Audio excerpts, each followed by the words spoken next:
Now, there's an ongoing struggle between understanding our own value and our values, a struggle between what we are worth and our worthiness.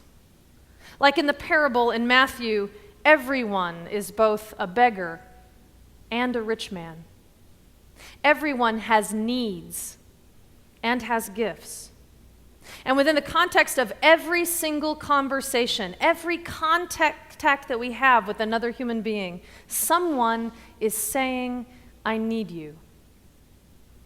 And everyone has the capacity to respond in some way.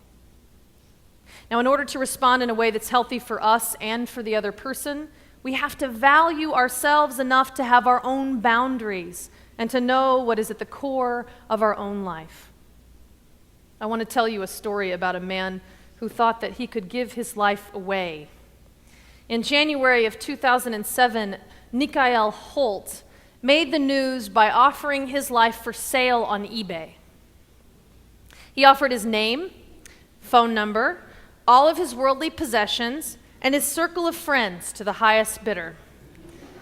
This 24-year-old philosophy student promised to introduce the potential buyer to all of his potential lovers, around 8, which he'd been flirting with, and to teach the buyer his grand repertoire of 6 jokes. Bidding started out at $5 and closed at $7,500. Mr. Holt, who lives south of Sydney, said that he would go through with the deal if any of the top 5 bidders were genuine and if they were prepared to pay in cash. Mr. Holt offered a broken relationship with a cranky ex-girlfriend and a 4-week training course in becoming me, including fashion sense, food tastes, and style of seduction. He wrote that he would give the buyer lessons in his personal history, the good and the bad, and teach his skills, including surfing, skateboarding, handstands, and fire twirling. The new Mr. Holt would also have access to his job delivering fruit. The real Mr. Holt appeared to have loftier ambitions. He told ABC Radio that he planned to make a documentary about his business venture. If any of the bidders are truly real, he said, I'll definitely do it and do this documentary because I think it would be really interesting. The sale attracted 48 bids, with the identity and the gender of the highest bidder unknown. The possessions that were offered in the ad were Mr. Holt's bed, his clothes, his collection of 300 CDs, a surfboard, a skateboard, childhood photographs, and a backpack, a nice lamp that your ex-girlfriend bought you, a bicycle with wonky handlebars, and piercings that added up to the value of $180. Mr. Holt promised to introduce the buyer to his social circle comprising of 15 close friends and about 170 acquaintances. He wrote in his entry, "Friends will treat you like they have treated me, taking you running, surfing, climbing, and cooking for you." The deal would not include his passport, his driver's license, his academic qualifications, his legal identity, or his inheritance rights. And Mr. Holt warned in ominous tones at the end of the ad, "I have 2 nemeses." What we are and who we are is not defined by what we have. We cannot, in essence, give ourselves away. And we have to make tough choices with real consequences every single day of our life if we are awake.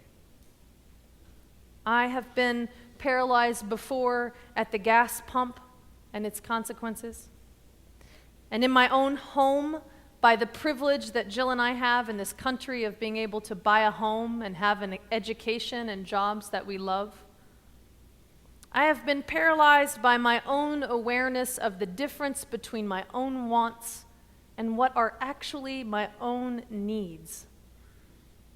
But if our goal is to impact the world with our values, literally selling all of your possessions is likely not to have as big of an impact on the world as keeping your job and your circle of friends and starting to influence the world exactly where you are, and continuing to seek out difference whenever possible, and using the power that you have been given to advance the cause of those who are less fortunate. I do not believe that the goal of religion is to make the wealthy or the poor feel guilty. Neither is the goal of religion to make the privileged feel comfortable. The goal of religion is to remind us that we are all valuable, that we all have unique gifts to bring to the world, and that we need one another. Our fates are woven together into the fabric of this world. In the words of George Odell, we need one another when we mourn and would be comforted. We need one another when we are in trouble and afraid. We need one another when we are in despair, in temptation, and need to be recalled to our best selves again. We need one another when we would accomplish some great purpose and cannot do it alone. We need one another in the hour of success when we look for someone to share our triumphs. We need one another in our hour of defeat, when with encouragement, we might endure and stand again. We need one another when we come to die and would have gentle hands prepare us for the journey. All our lives we are in need, and others are in need of us. And so we are called to hold in tension and in balance with every choice we make, the needs of the individual and the needs of the community. And so every choice is weighed on the scale of our own integrity. This church asks us to draw that circle of community wider and wider while holding on to what is most important to us. This church asks you to hold on to your core, to that which is at the center of your life, while making room for others in your heart, so that we might build a land together. Amen.